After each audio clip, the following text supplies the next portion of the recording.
Alright lads, so today we got some exciting news to talk about. Kind of exciting, it really depends on where you are in the game, but I think it's actually worth talking about, especially in the video itself. Now, at the end of every month we get our dev comments from the developers themselves, KLab, and they give us an insight on what they might be doing for the next month or so in terms of updates.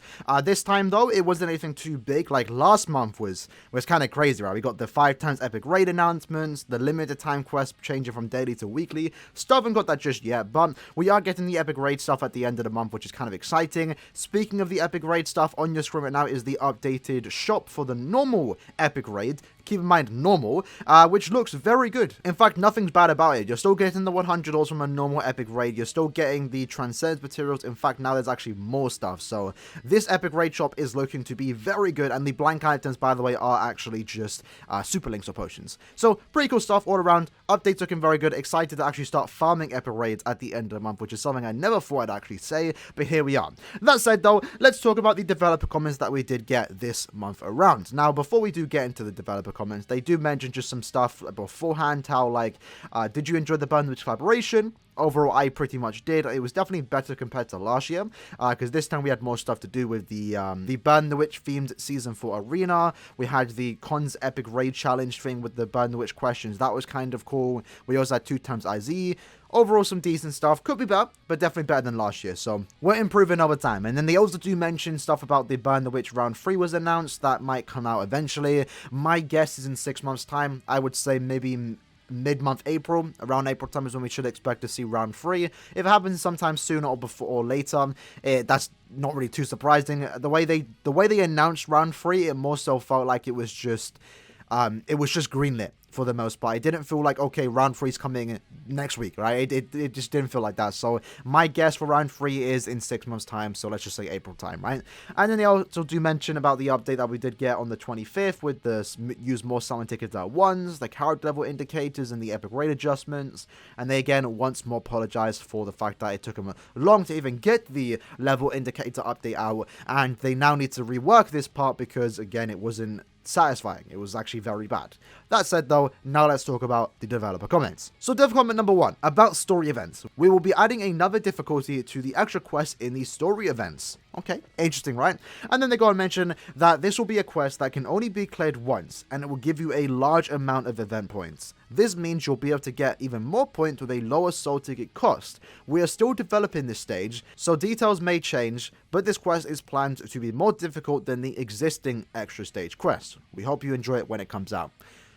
So let's talk about that. I think that's actually very good. Again, this is lately KLab have been surprising me. They've been doing quality life updates that I didn't even think about, and I'm very surprised they are doing this. So essentially, when this eventually does get implemented, it's going to be a once-a-time quest, maybe once a day, or maybe just once entirely just from the 2-week point event, and you get a bunch of event points, which is actually very good for those that don't want to farm the point of it and maybe just get to the 3 mil points and stop. For those that, you know, still farm like 50 million points, 100 million points, this isn't too big of a change, but it's still nice regardless. And the main thing I'm excited about is the fact that this is supposed to be more difficult than the current extra stages. Now that isn't saying much because the extra stage quest is already easy as is. The quest itself gives you way too many buffs that you can pretty much just one-shot anything, even if you don't have perfect accessories. As long as you have the right killer and attribute combo, you can one-shot anything in that quest. So I'm kind of hoping this quest is actually difficult, maybe to the likes of ultra difficulty.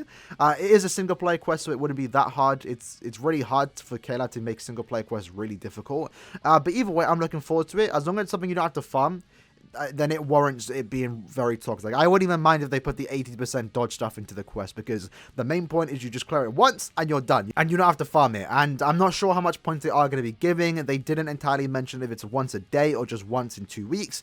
Either way, it's still a great change. It's going to be good for those that are very limited on their soul ticket usage and just get to the 3 million points and stop, because that's one thing that KLab might need to address going forward into the future, is with the implementation of 5x epic raids, you're now spending soul tickets on epic raids. A lot of the time you didn't, because you would just join in rooms, right? So a bunch of things in this game right now are requiring a bunch of soul ticket usage, and you might not have enough to farm the stuff that you want to farm. So I do appreciate this. Even if this is saving you 50 soul tickets, right, that means you can now use those 50 soul tickets to farm epic raids, IT, IZ, Chronicle Quest, stuff like that. So yeah, pretty good stuff overall. Looking forward to it. Hopefully it is a challenge though, because that would be kind of fun to do every 2 weeks, right? But moving on, they also mentioned a new change coming to sub-stories. Yes, Caleb haven't forgotten about sub-stories apparently. So, dev comment number 2 about sub-stories. We plan to add a 5 soul ticket option to sub-stories, and we hope this will help players get the missed characters from these quests more easily than before. So, again, another quality life update, which is what they mentioned, like, 2 months ago? They said they're going to focus on quality of life, and it definitely appears to be the case here, because this is, which is something that I don't think that many people were vocal about this being a problem, but it's nice to see they are addressing it. Because if you don't know, I'm not sure how many of you have actually been in this situation. I've been there maybe like a few years ago where you're missing a 4-star, maybe you sold it, but you do see that it is attainable from the sub-stories, right? And, 4-star drop rate, I'm not sure the exact drop rate, but it's very low, right? It's not super low, but it is low that you might not get it on your first ticket. But the fact you have to do 1 sold ticket at a time is kind of draining. You're spending way more time than you should be, right? So the 5 soul ticket update is something that isn't going to be too huge for a lot of players, but if you're ever in that situation, you need to farm a 4-star from a sub-story, or even a 3-star to a certain extent, you can now do that significantly faster than before. With 5 times soul tickets, you're speeding up the process by 5 times, and again, it's making the Cons Bonanza Pass more worth buying now, because more stuff is getting the 5 times soul tickets, where you get that extra run every time you use 5 times soul tickets. So you're getting 6 runs for the price of 5. Overall, just speeding up the process, and again, nothing to really complain about here. This is a pretty small change for a lot of us, but when you're ever in that situation, this is definitely going to save your time, and it's definitely going to be a much needed update in my opinion.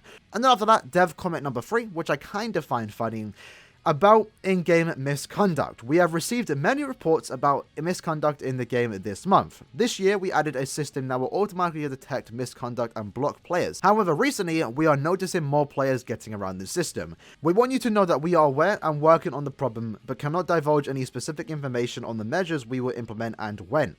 We ask for your patience in the meantime. So, again, it's nice to know that they are addressing the modding situation, especially lately, because I know some losers in Guild Quests are actually modding and, knocking out players that should be in S rank, but unfortunately are getting removed from S rank to A rank, because again, some loser, it's not even a bunch of losers, just one person, I believe that has their own guild, invites a bunch of like 5 little fake accounts, all modding, and it's so obvious they're modding too, that it's kind of ridiculous that Caleb can't just outright ban them at the end of the week.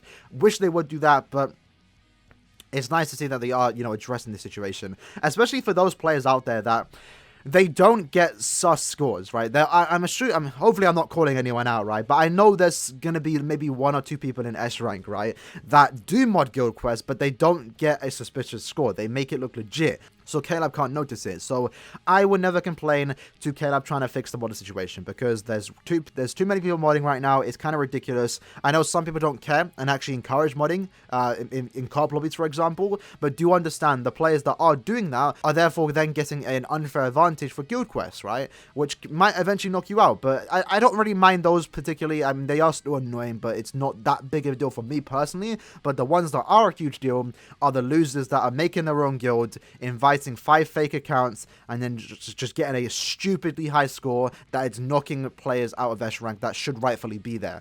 Because I believe there's actually a guild this week that got knocked out of S rank, and we're actually complaining about it on the Discord. So, yeah, definitely should hopefully fix the modding situation. And it's kind of funny they are aware that people are bypassing the anti-cheat, because I believe actually this week or last week with this new update, they added an anti-cheat onto Steam, and people already bypassed it. So, Caleb, step up your modding game. Step up the protection, because people are literally bypassing your whole anti-cheat within 12 hours. It's kind of ridiculous, because I believe right now the whole modding situation is on Steam. I believe they might have patched it on mobile, or at least they greatly reduced it, but most of the modding now is taking place on Steam. So, Caleb, do something about it, because it's unfair. It's unfair, right? And that's basically about it. So overall, some nice quality of life updates coming our way in the next month or 2. And again, that's something they wanted to focus on. They mentioned like 2 months ago or something like that they're going to focus on quality of life. And that does appear to be the case. They're keeping to their word, making it so the game's definitely a better place. And you can definitely see that with the epic rate update that we are getting at the end of the month. So overall, some exciting stuff coming our way.